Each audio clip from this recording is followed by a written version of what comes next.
हिंदी में यूपीएससी की तैयारी से संबंधित प्रोग्राम्स को देखने के लिए सब्सक्राइब करें स्टडी IQ-IAS हिंदी। नमस्कार, बहुत बहुत स्वागत है आप सभी का स्टडी IQ-IAS हिंदी में। मेरा नाम है अतुल जैन और जैसा कि आप सभी जानते हैं कि मैं आपके सामने अलग अलग प्रकार की जो इंपॉर्टेंट न्यूज होती हैं आज के दिन की वो लेकर आता हूं।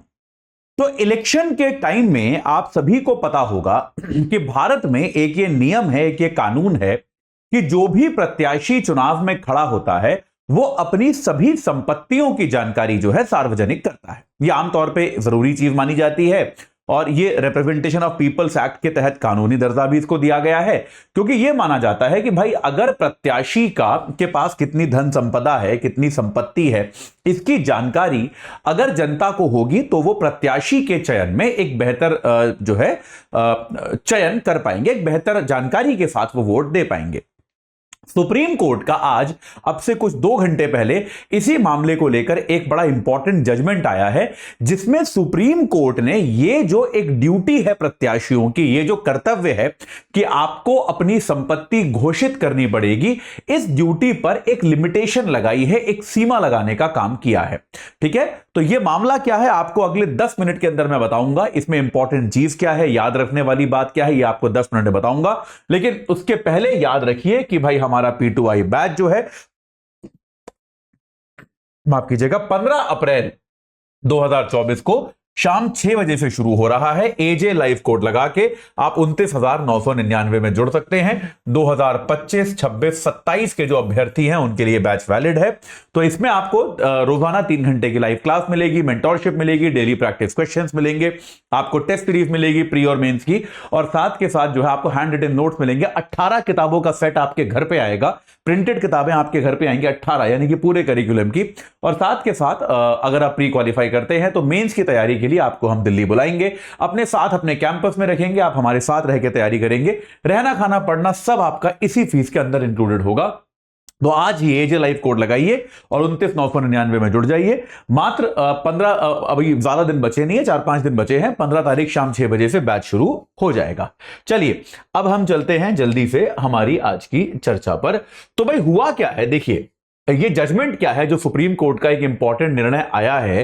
ये निर्णय है क्या, तो अभी तक क्या था, रिप्रेजेंटेशन ऑफ पीपल्स एक्ट ये कहता था कि जो भी प्रत्याशी है वो अपनी संपत्ति की घोषणा करेगा।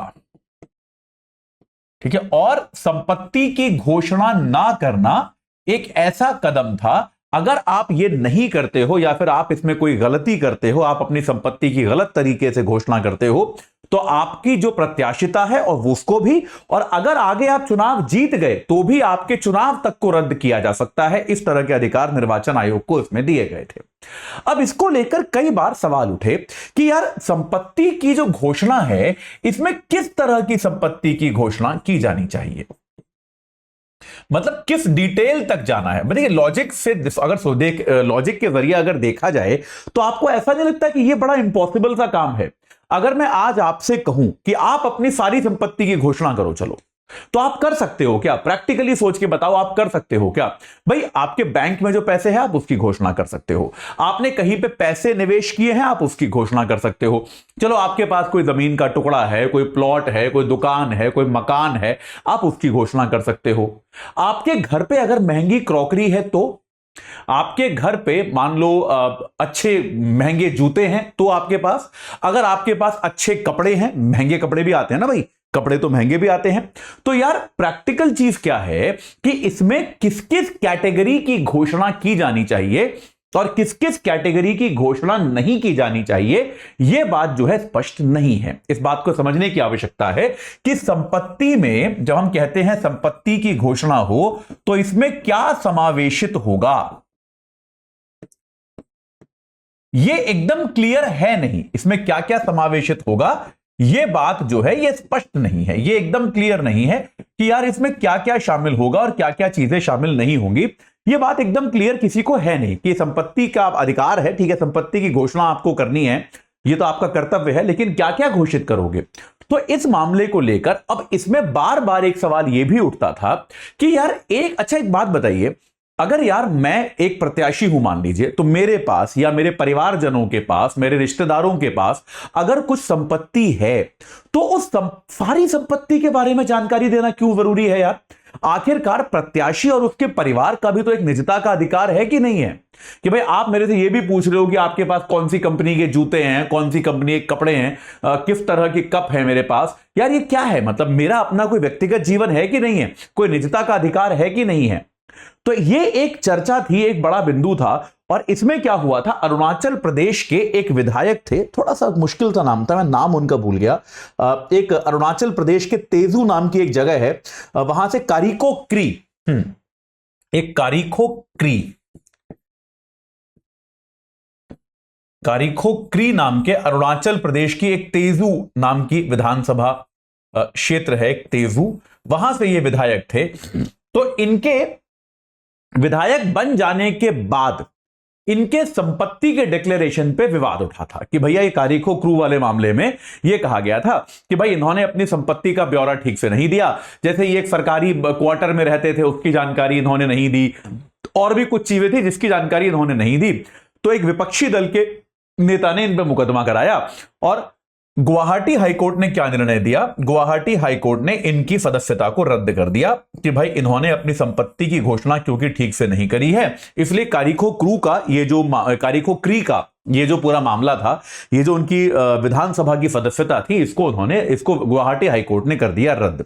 तो अब क्या हुआ है, सुप्रीम कोर्ट ने इस मामले पर अपना निर्णय दिया है और सुप्रीम कोर्ट ने यह कहा है कि वोटर को, देखिए बहुत इंपॉर्टेंट लाइन है, इसका आगे दुरुपयोग भी हो सकता है। देखिए, वोटर को प्रत्याशी के बारे में सब कुछ जानने का कोई मूल अधिकार नहीं है, यह सुप्रीम कोर्ट ने कहा है। बहुत इंपॉर्टेंट वक्तव्य है। वोटर को प्रत्याशी के बारे में सब कुछ जानने का कोई अधिकार नहीं है का मूल अधिकार जो है, ऐसा कोई मूल अधिकार वोटर के पास नहीं है कि वोटर जो है वो प्रत्याशी के बारे में सब कुछ जानेगा, ऐसा कोई अधिकार जो है नहीं दिया गया है। तो सुप्रीम कोर्ट ने यहां पर थोड़ा सा स्पष्टीकरण देने की कोशिश की है। जो मैंने आपको पहला प्रॉब्लम स्टेटमेंट क्या बताया था कि संपत्ति के माफ कीजिएगा, अधिकार बोल रहा हूं बार बार, गलत शब्द है ये, संपत्ति की घोषणा में क्या क्या समावेशित होगा, इसको लेके जो क्लैरिटी की कमी है, स्पष्टता की कमी है, इस बात को सुप्रीम कोर्ट ने एड्रेस करने की कोशिश की है।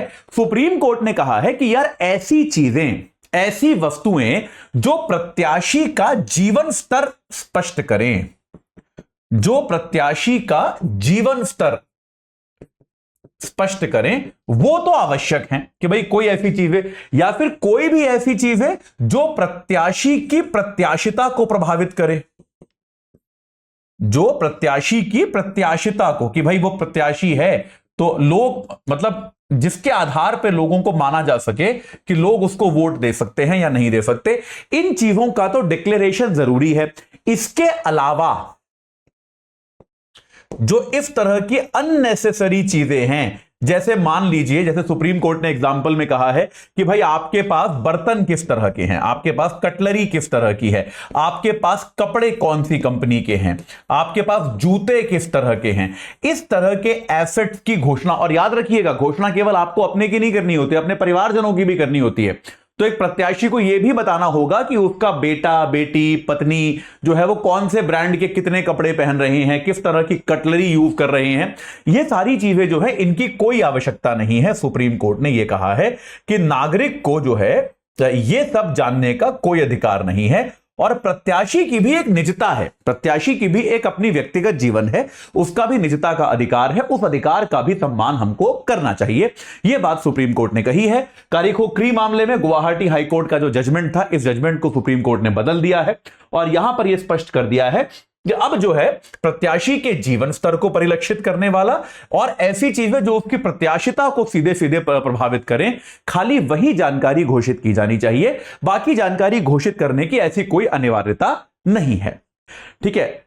अब यार मैंने आपको कहा था कि इसमें बहुत सारी प्रॉब्लम है। प्रॉब्लम इसमें क्या है कि क्या आप में से एक भी व्यक्ति जो इस क्लास को देख रहा है इसको अभी भी बता सकता है? क्या इसमें आप फर्क बता सकते हो? जैसे सुप्रीम कोर्ट ने अपने एग्जाम्पल में कहा कि ये आप बर्तन, कपड़े, जूते नहीं बताने, लेकिन आपके पास अगर महंगी घड़ियां हैं तो वो आपको डिक्लेयर करनी पड़ेंगी। यार मतलब ये तो फिर बड़ी प्रॉब्लमेटिक चीज है ना। फिर कल को मैं ये कहूंगा कि यार मेरे पास पुश्तैनी जो है कुछ ऐसा थोड़ा जेवर भी रखे हैं, मैं उनको भी घोषित नहीं करूंगा, क्योंकि वो भी मेरे थोड़ा ना है, मेरे माता पिता के हैं, उनके माता पिता के हैं, खानदानी जेवर हैं, तो मैं उनको भी घोषित नहीं करूंगा। तो प्रॉब्लम क्या है इसमें, समस्या क्या होती है? समस्या यह है कि प्रत्याशी का जीवन स्तर और उसकी प्रत्याशिता को कौन कौन सी जो संपत्ति है वो प्रभावित करेगी और कौन सी संपत्ति प्रभावित नहीं करेगी, यह ब्लैक एंड व्हाइट में अभी भी तय नहीं है। यह अभी भी बड़ा सब्जेक्टिव है, यह अभी भी बड़ा कंफ्यूजिंग है। और चूंकि अब सुप्रीम कोर्ट ने यह कह दिया है कि वोटर को प्रत्याशी के बारे में सब कुछ जानने का मूल अधिकार नहीं है, तो इस बात की पर्याप्त संभावना है कि प्रत्याशी अब अपनी संपत्ति की घोषणा में हेरफेर करेंगे। और प्रत्याशी जो है आराम से खुद से ही कह सकते हैं कि भैया हमको तो लगा था कि सुप्रीम कोर्ट के निर्णय के आधार पर हमको यह घोषित नहीं करना था, इसलिए हमने नहीं किया था, हम तो खाली सुप्रीम कोर्ट का ऑर्डर फॉलो कर रहे थे। प्रत्याशी यह बहाना आसानी से बना सकते हैं। तो इसको लेकर निर्वाचन आयोग को कुछ स्पष्ट नियम बनाने की आवश्यकता है। एक जो सिंपल तरीका हो सकता है वो ये है कि भाई एक आप कीमत निर्धारित कर दो कि यार कोई भी चीज जो 50,000 रुपए से ज्यादा की है, ऐसा आप कुछ कर सकते हो, उसको आपको घोषित करना पड़ेगा।